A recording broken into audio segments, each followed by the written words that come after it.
요한복음 19장 23절에서 30절까지 우리 함께 읽도록 하겠습니다. 요한복음 19장 23절에서 30절까지 말씀입니다.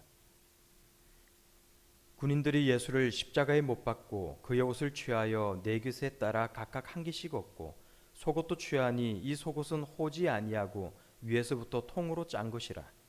군인들이 서로 말하되 이것을 찢지 말고 누가 얻나 제비 뽑자 하니 이는 성경에 그들이 내 옷을 나누고 내 옷을 제비 뽑나이다 한 것을 응하게 하려 함이로라. 군인들은 이런 일을 하고 예수의 십자가 곁에는 그 어머니와 이모와 글로바의 아내 마리아와 막달라 마리아가 섰는지라. 예수께서 자기의 어머니와 사랑하는 제자가 곁에 서 있는 것을 보시고 자기 어머니에게 말씀하시되 여자여 보소서 아들이니이다 하시고 또 그 제자에게 이르시되 보라 내 어머니라 하신대 그때부터 그 제자가 자기 집에 모시니라. 그 후에 예수께서 모든 일이 이미 이루어진 줄 아시고 성경을 응하게 하려 하사 이르시되 내가 목마르다 하시니 거기 신포도주가 가득히 담긴 그릇이 있는지라. 사람들이 신포도주를 적신 해면을 우솔초에 메어 예수의 입에 대니 예수께서 신포도주를 받으신 후에 이르시되 다 이루었다 하시고 머리를 숙이니 영혼이 떠나가시니라. 아멘. 오늘 성경을 보니 예수님께서 십자가에 못 박히시고 죽으신 사건에 관해 기록을 하고 있습니다. 유대 종교 지도자들은 로마의 총독 빌라도의 힘을 통해서 드디어 예수님을 십자가에 못 박았고 그래서 자신들이 이겼다고 생각을 했습니다. 예수님은 한낱 죄인의 모습으로 십자가를 지고 골고다 언덕에서 이제 죽음을 맞이하게 된 것입니다. 온 유대 땅을 시끄럽게 만들었고 사람들의 열광적인 지지를 받았던 예수라는 인물은 이렇게 모든 것이 끝나가는 것처럼 보였습니다. 예수는 실패자였고 유대 종교 지도자들은 사람들의 앞에서 자신의 힘을 과시하면서 오히려 이 일을 계기로 정치적이고 종교적인 지위를 더욱 공고하게 만든 것처럼 여겨졌던 것입니다. 지금 예수라는 신성모독을 하는 신성모독을 하고 사람들을 혼란시키고 자신들에게 반기를 들었던 이 남자는 다른 죄수들과 함께 사람들의 구경거리가 되어서 지금 죽어가고 있습니다. 자신이 진짜 하나님의 아들이면 천사들이 예수를 십자가에서 내려주시지 않겠느냐고 사람들은 서로가 맞장구를 치며 비웃습니다. 예수님을 십자가에 못 박았던 군인들은 늘 하던 대로 예수님의 옷을 취해서 네 쪽으로 나누어 가져갑니다. 또 속옷은 통으로 짠 것이라 찢지 않고 제비를 뽑아서 당첨된 사람이 가져갑니다.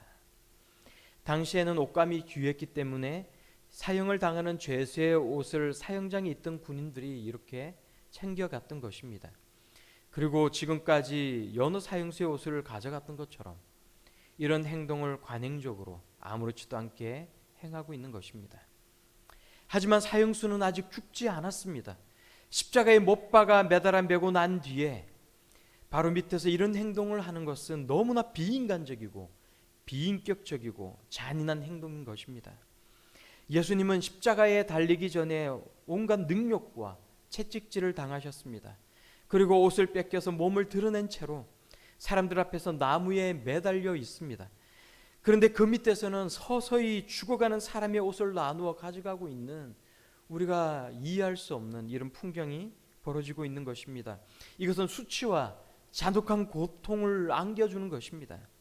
뜨거운 태양 아래 피를 흘리며 죽어가시던 예수님은 마치 모든 것이 끝났다고 생각하신 듯이 육신의 어머니 마리아를 제자 요한에게 맡기십니다. 구경하던 사람들은 생각합니다. 사흘 만에 성전을 다시 일으키겠다고 장담했던 사람이었는데 이제 이렇게 모든 것이 끝이 나는구나. 또 누군가는 이렇게 말했을 것입니다.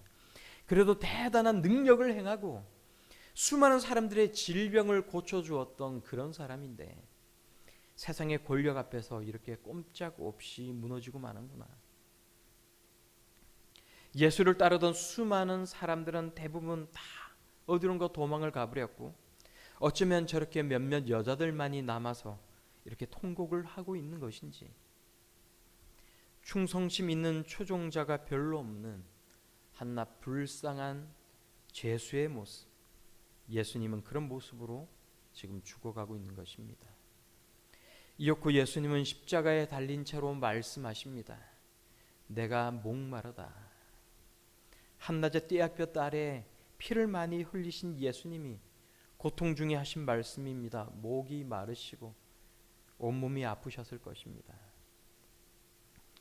사마리아에서 한낮의 떼약볕 아래 물을 길도록 나왔던 여자를 향해 자신을 믿으면 그 배에서 생수의 강이 흘러 넘치리라고 말씀하셨는데 정작 본인은 목이 마르다고, 갈증과 통증 속에 죽어간다고 사람들은 수군거렸을 것입니다. 예수님께서는 결국 말씀하십니다. 다 이루었다. 그리고 머리를 숙이며 돌아가셨습니다. 이렇게 모든 것이 완전히 끝나버렸습니다. 드디어 유대 종교 지도자들이 이겼습니다.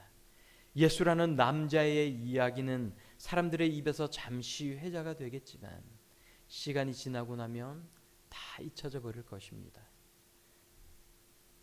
그렇게 경직되고 위선이 가득 찬 유대인들의 종교적 행태와 그리고 이기심으로 가득 차 있던 이 세상을 향해 사랑과 구원을 외쳤던 한 남자의 삶은 그렇게 끝이 나는 것처럼 보였습니다. 적어도 당시의 사람들의 눈에는 그러했습니다. 하지만 우리는 압니다. 예수님께서는 권력에 눌려서 군인들에게 잡혀가신 것도 아니고 아무런 능력과 권세가 없으셔서 십자가에 달리신 것이 아닙니다. 군인들이 예수님의 옷을 찢고 제비 뽑기를 하며 모욕적인 행동을 한 것도, 십자가 위에서 내가 목마르다 말씀하신 것도 구약의 예언을 응하게 하려 하셨던 것입니다. 다 이뤘다 말씀하시고 돌아가셨던 것도 우리의 죄를 대신 지고 죽음의 형벌을 받으신 것이었습니다.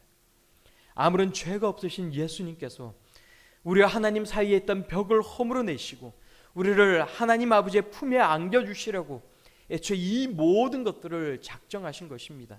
그러므로 예수 그리스도는 하나님의 지혜요, 세상의 눈으로는 깨달을 수 없는 하나님의 비밀인 것입니다. 예수님은 세상 죄를 지고 가는 하나님의 어린 양이십니다. 그는 죽음을 이기시고 사흘 만에 부활하셨습니다. 부활하신 몸으로 승천하셔서 하나님 우편에 앉으셔서 세상을 다스리십니다. 그리고 마지막 날에 이 땅 가운데 재림하셔서 세상을 심판하실 것입니다. 우리는 믿습니다. 그의 찔림은 우리의 허물 때문이요, 그가 상함은 우리의 죄악 때문인 것입니다. 예수님께서 징계를 받으심으로 우리가 하나님과 평화를 누릴 수가 있고, 예수님께서 채찍에 맞으셨으므로 우리가 되려 나음을 얻었던 것입니다. 그러므로 우리는 고백합니다. 우리 모두는 다 죄인인데, 우리는 다 심판받아 영원한 형벌에 들어갈 죄인들인데, 하나님께서는 그분의 아들 예수 그리스도를 십자가에 매달아 우리의 죄를 대신 지게 하셨습니다. 육신의 눈에 보이는 것이 전부가 아닙니다. 오늘 하루도, 새롭게 시작되는 이 다른 한 주간도 수많은 영적인 일들이 우리 삶 가운데 벌어질 것입니다. 어떤 일들은 세상 사람들의 보기에 세상이 이기고 마귀가 이기는 것처럼 보이는 일들도 있을 것입니다. 세상이 비웃고 하나님의 자녀가 실패한 것처럼 보이는 일들이 있을 것입니다. 그러나 눈에 보이는 것이 전부가 아니라는 것을 여러분 꼭 기억하실 수 있기를 바랍니다. 예수님을 죽은 자 가운데 살리신 하나님께서 우리를 실패와 아픔과 고통 속에서 이렇게 세우실 것입니다. 부활의 예수 그리스도께서 우리가 모멸받는 자리, 눈물의 자리, 낭망의 자리에서 우리 인생을 역전시킬 것입니다. 하나님은 하나님의 자녀들을 위해 오늘도 그리고 내일도 일하실 것이고, 우리는 하나님의 능력을 힘입어 살아갈 것을 여러분 믿으시기 바랍니다. 믿고 용기를 얻으시기 바랍니다. 그러므로 더욱 하나님을 믿고 의지함으로써 세상을 넉넉히 이기고 살아갈 수 있는 여러분들이 다 되시기를 바랍니다. 세상이 눈이 아니라 하나님의 눈으로 세상을 바라볼 수 있는 우리 모든 성도님들이 다 되실 수 있기를 바랍니다. 그래서 하나님의 마음, 하나님의 능력, 하나님의 도우심으로 오늘 하루를 살아갈 수 있는 저와 여러분들이 다 되실 수 있기를 우리 예수님의 이름으로 축원합니다. 기도하겠습니다. 사랑과 능력의 하나님 아버지, 예수 그리스도를 십자가에 못 박여 죽였던 유대 권력자들과 마귀는 자기들이 이겼다고 생각했을 것입니다. 그러나 예수의 십자가는 하나님의 지혜요, 하나님의 비밀이었고 영광의 부활을 통해 예수님은 세상과 죽음을 이기셨습니다. 우리도 죽은 자를 살리시고 없는 것을 있는 것 같이 부르시는 하나님의 능력과 권세를 힘입어 살기를 원합니다. 역사와 만유의 주관자가 되시는 하나님을 힘입어 역전의 사람, 진정한 승리자로 살아가기를 원합니다.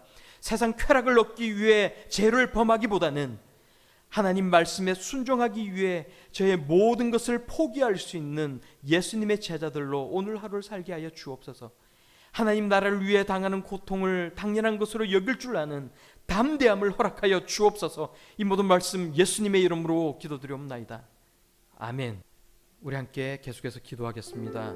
지금 이 시간도 선교지로 나가 복음을 전하고 있는 모든 선교사님들을 하나님 도와달라고, 코로나19와 같은 전염병과 질병, 위험한 환경과 종교적인 박해, 재정적 어려움과 자녀 교육의 문제 등의 어려움으로부터 지켜주시고 해결해 달라고, 그래서 좀 더 나은 여건 속에서 사역을 감당케 해달라고 기도해 주시기 바랍니다.